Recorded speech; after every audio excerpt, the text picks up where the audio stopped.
Hello everyone, this is doctor Jeevesh Yadav. तो इस video में अगेन जो अपन निदान स्थान देख रहे थे उसी का ही यहाँ पे कंटिन्यूएशन करेंगे। और यहाँ पे अपन बात करेंगे जो आपका निदान स्थान का जो फर्स्ट चैप्टर है उसका सेकंड पार्ट के विषय में। फर्स्ट पार्ट के अंतर्गत हमने निदान पंचक के बारे में बात किया था कि निदान पंचक के अंतर्गत क्या कौन सी चीज़ें आती हैं। और इस पार्ट में हम लोग बात करेंगे उसके आगे का, यानी कि जो ज्वर है उसके विषय में। तो स्टार्ट करते हैं। आज का जो टॉपिक है वो ज्वर। ठीक है, तो ज्वर के विषय में कौन से पॉइंट्स आपको ध्यान में रखना है। तो सबसे पहले तो ज्वर के भेद आपको ध्यान में रखना है, कितने टाइप्स बताए गए हैं। तो ये श्लोक याद करने की आपको ज़रूरत नहीं है, यहाँ पे आप हिंदी याद रखना। ठीक है, निदान स्थान के अनुसार ज्वर के टोटल 8 भेद बताए गए हैं। कितने टाइप्स बताए गए हैं आपके? 8 जो भेद हैं वो यहाँ पे आपके बताए गए हैं। कौन से वो 8 टाइप है? तो पहला है आपका वातज, इसके बाद में है पित्तज, फिर है आपका कफज, फिर है आपका वात पित्तज, फिर है आपका वात कफज, पित्त कफज, वात पित्त कफज यानी कि त्रिदोषज और आगंतुज। तो इस प्रकार से टोटल 8 टाइप हैं। ठीक है, तो ये आप आसानी से याद कर सकते हो त्रिदोष के आधार पे। तो आपको क्लियर हो गया होगा 3 टाइप कौन से हैं। ठीक है, तो त्रिदोष हो गया, फिर त्रिदोष को आपस में मिक्स करके आपको बनाना है तो टोटल 3 बन जाएंगे फिर से। ठीक है, वात पित्तज, वात कफज और पित्त कफज। इसके बाद में लास्ट आपका बनेगा वात पित्त कफज यानी कि त्रिदोषज और आगंतुज। ये आपको ध्यान में रखना है। तो इस प्रकार से टोटल जो आपके यहाँ पे जो टाइप्स हैं वो यहाँ पे आपके बताए गए हैं। ओके, तो ये आपको ध्यान में रखना है ज्वर के जो टाइप्स हैं उसको। और नेक्स्ट अपन आगे बढ़ते हैं फिर। अब यहाँ पे आगंतुक जो ज्वर है उसके विषय में बताया गया है, उसके निदान बताए गए हैं कि किन किन कारणों की वजह से जो आगंतुक ज्वर है वह उत्पन्न होते हैं। तो आगंतुक जो ज्वर है उसके आपके टाइप्स यहाँ बताए गए हैं। इसके 4 कारण बताए गए हैं। अगर आपको पूछा जाए जो आगंतुक जो ज्वर होते हैं उसके कितने कारण हैं, तो टोटल 4 कारण है। कौन सा? अभिघात के कारण। ठीक है, पहला कौन सा है आपका? अभिघात के कारण। दूसरा है आपका अभिशंग के कारण, फिर है अभिचार के कारण और फिर है अभिशाप के कारण। तो इसको मैं एक एक को डिटेल से डिफाइन करूंगा कि अभिघात क्या होता है, अभिशंग क्या होता है, विचार क्या होता है, अभिशाप क्या होता है। ठीक है, इन 4 जो है कारणों के वजह से क्या है व्यथा, या फिर ये बोल सकते हैं व्यथा के कारण 8वां जो आगंतुक जो ज्वर है वो उत्पन्न होता है। ठीक है, तो इन 4 कारणों की वजह से जो आपका 8वां जो टाइप का आगंतुक जो ज्वर है, मतलब आपके 8वां टाइप में कौन से हैं? 8th टाइप में आगंतुक ज्वर है। तो वो जो ज्वर है इन 4 कारणों की वजह से उत्पन्न होते हैं। यह किंचित काल के लिए आगंतुक रूप में धारण करने के बाद में वात आदि दोष से युक्त हो जाते हैं। तो कुछ समय के लिए बस ये आगंतुक रहेगा, फिर बाद में ये दोषों के साथ में लिप्त हो जाते हैं। अब ये जो 4 कारण हैं इसको अपन डिटेलिंग करते हैं। ये 4 कारण कौन से हैं? तो पहला है आपका अभिघात। तो अभिघात का मतलब क्या होता है? दुष्ट शोणित में आश्रित जो वायु है। ठीक है, अभिघात मतलब क्या होता है? तो अभिघात किन कारणों की वजह, जैसे कि चोट लग गया। चोट लग गया तो क्या होता है? जो आपका शोणित है, शोणित मतलब रक्त है, उसके साथ में सीधा जो है दूषित वायु का संपर्क होता है और उसके कारण जब ज्वर उत्पन्न होगा, ठीक है, तो वो क्या है? आगंतुक ज्वर कहलाएगा। तो अभिघात यानी कि किसी भी प्रकार का चोट लगने के कारण, ठीक है, ऐसा आप बोल सकते हो। यानी कि इसमें क्या होता है? प्रमुख रूप से पहले शोणित दूषित होती है और शोणित दुष्ट जो शोणित है उसमें आश्रित होकर के वायु के साथ में जो है दूषित होकर के जो अभिघातक जो ज्वर है उसकी उत्पत्ति होती है। तो ये आपको ध्यान में रखना है। अभिघात के अंतर्गत क्या है? चोट लगना वगैरह जो क्रियाएं हैं वो आपके आ जाएंगे। फिर आता है आपका अभिशंग। अभिशंग, ठीक है, तो अभिशंग जो है उसके कारण जो है वात और पित्त से जो है, यानी कि आपके क्या होता है प्रमुख रूप से शरीर में अभिसंग क्रियाओं के कारण क्या होता है? वात और पित्त प्रकोपित होगा और जिसके कारण ज्वर की उत्पत्ति होगी। और अभिचार, ठीक है, तो अभिचार यानी कि मारण, मोहन, उच्चाटन ये जो क्रियाएं होती हैं। ठीक है, तो अभिचार क्रिया करने की वजह से जो उत्पन्न होता है उसे अपन क्या बोलेंगे? सन्निपातिक जो ज्वर है उसकी उत्पत्ति होती है। मतलब इसके अंतर्गत भी आपका आगंतुक के अंतर्गत भी बताए गए हैं कि अभिशंग के कारण वात पित्त ज्वर होगा। अभिघात के कारण प्रमुख रूप से जो शोणित को आश्रित होकर के जो वात उत्पन्न होगा उस प्रकार का जो ज्वर है उत्पन्न होगा।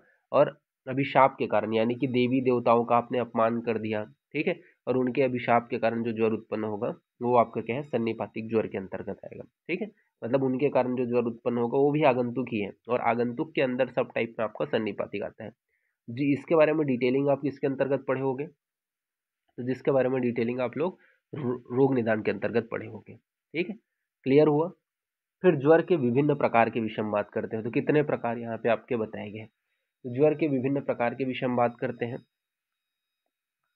ठीक है, ये तो हमने 8 टाइप्स देखे, इसके अलावा भी और टाइप होते हैं। जैसे कि आपको भेद पूछ दिया जाए, एक भेद के आधार पे ज्वर के टाइप बताओ, एक प्रकार के आधार पे ज्वर का टाइप बताओ करके, या द्विभेद के आधार पे बताओ, या त्रिभेद के आधार पे बताओ।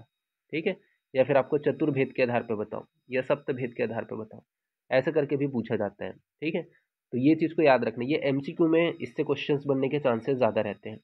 ओके, कैसे करके पूछा जाएगा, तो पर्टिकुलरली एक प्रकार का जो ज्वर है, ये एक जो ज्वर का एक प्रकार है उसके अंतर्गत कौन सा आता है, तो संतान रूप लक्षण वाला, जो संतान रूप लक्षण वाला होते हैं वो ज्वर के एक प्रकार के अंतर्गत आता है। तो संतान रूप लक्षण वाला क्या है आपका, ज्वर के एक प्रकार के अंतर्गत आता है। इसके अलावा निज तथा आगंतुज, ठीक है, ये दो प्रकार के हैं, तो निज और आगंतुज। इसके अलावा तीन प्रकार के कौन है, एक दोषज हो गया, द्विदोषज हो गया, त्रिदोषज हो गया। ठीक है, तो तीन प्रकार के कौन है, एक दोषज, द्विदोषज और आपका क्या है, आपका त्रिदोषज। ठीक है, तो ये यहाँ पे आपका बताया गया है। फिर चार प्रकार के कौन से हैं, तो चार प्रकार के अंतर्गत अपन बात करें तो यहाँ पे आपका आ जाएगा वातज, फिर पित्तज, फिर कफज, सन्निपातज। तो ये क्या है, चार प्रकार के हैं, वातज, पित्तज, कफज। ठीक है, इसके अलावा आपका त्रिदोषज, ये चार प्रकार के हैं। सात प्रकार में आपका क्या आ जाएगा, तो ये जो त्रिदोष है वो ऐड हो जाएगा। ठीक है, लास्ट आपका त्रिदोषज रहेगा, मतलब आप पहले तो त्रिदोष वाले वातज, पित्तज, कफज हो, फिर दो दो पेयर बनाना, वात पित्त वात, कफ पित्त कपज। ठीक है, फिर लास्ट में आपका त्रिदोषज। तो इस प्रकार से सात प्रकार भी बताए गए हैं। फिर ज्वर के पूर्व रूप के विषय में बताया गया है। तो ज्वर के पूर्व रूप के अंतर्गत बहुत सारे लक्षण दिखाई देते हैं। प्रमुख रूप से आपको याद रखना है कि मुख वैरस्यता यहाँ पे आपका बताया गया है। कौन से लक्षण है, तो मुख वैरस्यता यानी कि मुख में कसैलापन आना, गुरुगात्रता, ठीक है, यानी कि शरीर में भारीपन फील होना, अन्न अभिलाषा यानी कि भोजन खाने की इच्छा का न होना, चक्षु आकुलत्वम यानी कि जो आंखें हैं वो क्या है, आकुल हो जाती है, इधर उधर ये बोल सकते हैं व्याकुल होकर के, जैसे आपकी दृष्टि इधर उधर देखती है ना, वैसा आपका चक्षु आकुलत्वम बताया गया है। ठीक है, इसके अलावा आश्वगमन बताया गया है, विद्रधि की उत्पत्ति बताया गया है, यानी कि विद्रधि ज्यादा उत्पन्न हो जाएगा, एब्सिस का फॉर्मेशन होने का बताया गया है। अर्थी की उत्पत्ति बताया गया है, जमाई लेने लगता है, विराम यानी कि शरीर आगे की ओर झुक जाएगा, विपथु मतलब स्टीवन आएगा, ठीक है, स्प्लिट करेगा। इसके अलावा श्रम यानी कि थकावट, भ्रम होगा, ठीक है, प्रलाप होगा, जागरण होगा। तो ये आपको प्रमुख रूप से याद रखना है। साथ ही साथ दौर्बल्यम, अंगमर्द, ठीक है, तो शरीर में दुर्बलता का आना, अंगमर्द की उत्पत्ति को होना, ये सभी जो लक्षण है प्रमुख रूप से आपको देखने को मिलते हैं। इसको मैंने हिंदी में लिखा हुआ है, वो चीज़ को आप याद रखना, अगर श्लोक का ये इंपॉर्टेंट पॉइंट आपको याद नहीं रहता है तो। ठीक है, जैसे कि यहाँ पे मैंने लिखा हुआ है, ठीक है, हिंदी हिंदी याद रखोगे तो भी आपका अभी के लिए ठीक है। क्या क्या है, जैसे कि वही है कि मुख में वैरिस्ता, शरीर में हैवीनेस फील होना, गुरुगात्रता, भोजन खाने की इच्छा का न होना, अन्न अभिलाषा, चक्षु का आकुलता यानी कि व्याकुल हो जाना, आंसू अश्रु निकलना, ठीक है, आंखों आंखों से, जैसे फीवर बहुत ज़्यादा रहता है तो आपने देखा भी होगा, पूर्व रूप में क्या है, नेत्र से आंसू निकलता है, निद्रा अधिक का होना, बहुत ज़्यादा सोते हैं। ठीक है, इसके अलावा अर्थी की उत्पत्ति का होना, जृंभा की उत्पत्ति का होना, विनाम यानी कि शरीर का आगे की ओर झुक जाना, विपथु यानी कि स्प्लिटिंग होना, श्रम भ्रम, प्रलाप, जागरण, रोमहर्ष हो गया। इसके अलावा आपको और क्या है, रोमहर्ष के अलावा दंत हर्ष होते हैं। इसके अलावा शब्द आदि का असहत्व होना, आरोचक की उत्पत्ति होना, अविपाक की उत्पत्ति होना, दुर्बलता आ जाना शरीर में, अंगमर्द की उत्पत्ति होना, सदन होना, अल्प प्राणता, इसके अलावा दीर्घ सूत्रता, आलस्य की उत्पत्ति होना, उचित कर्म की हानि होना। ठीक है, यानी कि सही कर्म काम नहीं कर पाएगा शरीर, अपने कर्म के प्रति विपरीत व्यवहार करना। ठीक है, गुरु के वाक्य के प्रति अनादर तथा बच्चों से द्वेष करना, दैनिक दैनिक कृत्यों के प्रति क्या है, अचिंत रहना तथा मल आदि के प्रति क्लेश होना। इसके अलावा मधुर पदार्थों के प्रति द्वेष तथा अम्ल, लवण एवं कटु रस के रस प्रियता। तो ये जो रस है कौन सा, ये इंपॉर्टेंट है, इसको थोड़ा ध्यान में रखना। कौन से रस की प्रियता बताया गया है, ये एमसीक्यू में पूछे जा सकते हैं। तो अम्ल, लवण और कटु रस, अम्ल, लवण और कटु रस, इनकी कामना होती है, यानी कि ये खाने की इच्छा होती है फीवर में। ओके, तो ये चीज ध्यान में रखना। फिर ज्वर का पौराणिक उत्पत्ति, तो ये जो माइथोलॉजिकल जो ओरिजिन है ज्वर का, वो यहाँ पे आपका बताया गया है। तो माइथोलॉजिकल जो ओरिजिन है वो भी आपको ध्यान में रखना है, कैसे पौराणिक उत्पत्ति बताए गए हैं। तो आपको भी पता है कि महेश्वर के प्रकोप से यानी कि रुद्र के प्रकोप से क्या है, ज्वर की उत्पत्ति बताया गया है। जो दक्ष प्रजापति के द्वारा जो अपमान किया गया था, ठीक है, इसका भगवान शिव का, तो उसके पश्चात जो है उन्होंने क्या है रुद्र अवतार लिया। तो रुद्र के प्रकोप से सिर्फ हुकारने से ही ज्वर की उत्पत्ति बताया गया है। ये क्या है, माइथोलॉजिकल ओरिजिन है ज्वर की, ये आपको ध्यान में रखना है। फिर ज्वर की महत्ता बताया गया है। तो महत्ता को हम हिंदी में यहाँ पे देखेंगे, ठीक है। मतलब देखो ज्वर क्या है, महत्ता क्या है, इसके पीछे में इसको मैं हिंदी बता देता हूँ। क्या बोला गया है, तो सभी प्राणियों में क्या है, जन्म से लेकर के मृत्यु तक, ठीक है, शरीर में ना कभी क्या है, जो ज्वर है उसकी उत्पत्ति होती है। मतलब अगर जो जन्म लेता है उसका टेम्परेचर देखना, उसका भी टेम्परेचर बढ़ा होगा, और मृत्यु के समय जो है टेम्परेचर क्या है, कम हो जाता है। तो जन्म से लेकर के मृत्यु तक जो है शरीर में कभी ना कभी जो है ज्वर की उत्पत्ति होती है, ठीक है। तो ये चीज़ को याद रखना। और इसे क्या है, हाँ, यहाँ पे इसकी महत्वता इंपॉर्टेंस बताते हो बोला गया है, सर्व प्राण भृतम प्राण हरो देह इंद्रिय यन यहाँ पे बोला गया है यमन, देह इंद्रियम मन संताप करा, ठीक है। तो वही है कि एक इसमें क्या होता है, प्रमुख रूप से कोई भी अगर डिसीज होने वाला रहता है तो सबसे पहले देह और इंद्रिय, इनमें क्या है, संताप होता है, यानी कि ज्वर की उत्पत्ति होती है। प्रज्ञा बल हर्षेण उत्साह उत्साह कर श्रम क्लेश मोह उपरोधा उपरोध जननम। इसके अलावा ज्वर अर्ति शरीराणी ज्वरम न्यान्यो व्याधस्तथा दारुणम बहुपद्रव दुष्चिकित्सका यथा आम्यम, ठीक है। तो ये सारी चीजें यहाँ पे आपके बताई गई है। मतलब सभी जो रोग है, सर्व रोग अधिपति, ज्वर को क्या बोला गया है, सभी रोगों का अधिपति बताया गया है, ठीक है, प्रधान बताया गया है। यानी कि कोई भी डिसीज जब होता है तो उसमें ज्वर की उत्पत्ति मानी गई है। इस प्रकार से इसकी महत्ता या प्रधानता का वर्णन यहाँ पे किया गया है, ठीक है। तो ये आपको ध्यान में रखना है। इसके बाद नेक्स्ट अपन आगे बढ़ते हैं। तो यहाँ पे अपन बात करेंगे इसके आगे का।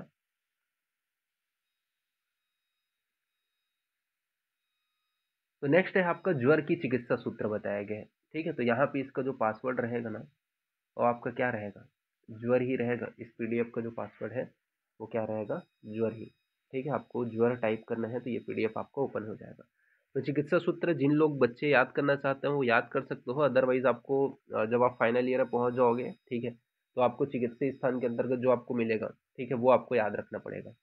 ओके, तो क्या क्या चीजें बताई गई है, तो यहाँ पे आपका तत्र पूर्व दर्शनम ज्वरादो व हितम लपश्व सॉरी लघ्वप समनम अपतर्पणम व ज्वरस्य आम्यसमुत्थात्वा ततः कषायपानम अभ्यंग स्नेह स्वेदनम प्रदेह परिषेक अनुलेप वमन विरेचन स्थापन अनुवासनो समनम तस्य कर्म धूमपानम अंजनम क्षीर भोजन विधान च यथा स्यात् युक्तम प्रयोजेत, ठीक है। तो यहाँ पे सभी चीज़ों का जो प्रयोग है वो यहाँ पे आपका बताया गया है कि लघु अनशन करना चाहिए, अपतर्पण चिकित्सा करना चाहिए, कषाय का पान करना चाहिए, अभ्यंग व स्नेहन स्वेदन प्रदेह परिषेक का प्रयोग करना है, अनुलेपन करना है, वमन विरेचन का प्रयोग करना है, स्थापन हो गया।